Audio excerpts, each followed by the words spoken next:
یه دختر جوان که توی کارخونه کار میکرد یه بلیت طلایی پیدا کرد که توی شکلات پنهان شده بود. خواست قایمش کنه ولی مرد سریع ازش گرفتش. در واقع اون مرد حدود 2 میلیارد دلار خرج کرده بود تا میلیون ها شکلات رو از سراسر دنیا بخره. هزاران نفر رو استخدام کرده بود تا شکلات ها رو باز کنن و دنبال بلیت طلایی بگردن. فقط 5 تا شکلات توی کل دنیا بلیت طلایی داشتن. هر کسی یکی از اونها رو پیدا می‌کرد میتونست بره به بزرگترین کارخونه شکلات دنیا. بچه‌های سراسر دنیا شروع کردن شکلات خریدن به امید اینکه یکی از اون بلیط‌ها رو پیدا کنن.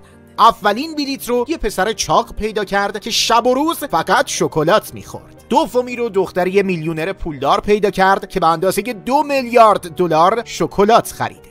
سومی رو یه دختر دیگه پیدا کرد و چهارمی هم افتاد دست یه پسر به اسم جک که صبح تا شب فقط کالاف بازی میکرد. حالا فقط یه بلیط مونده بود. مایک امیدی نداشت که پیداش کنه. خانواده‌اش خیلی فقیر بودن. توی یه خونه کوچیک و خراب زندگی میکردن. روز تولد مایک با 1000 بدبختی براش یه شکلات خریدن. مایک با ذوق شکلاتو باز کرد ولی خبری از بلیط طلایی نبود. کاملا ناامید شد. همون موقع پدر بزرگش یه مقدار پولی که جمع کرده بود رو در آورد و گفت برو یه شکلات دیگه بخر پسرم.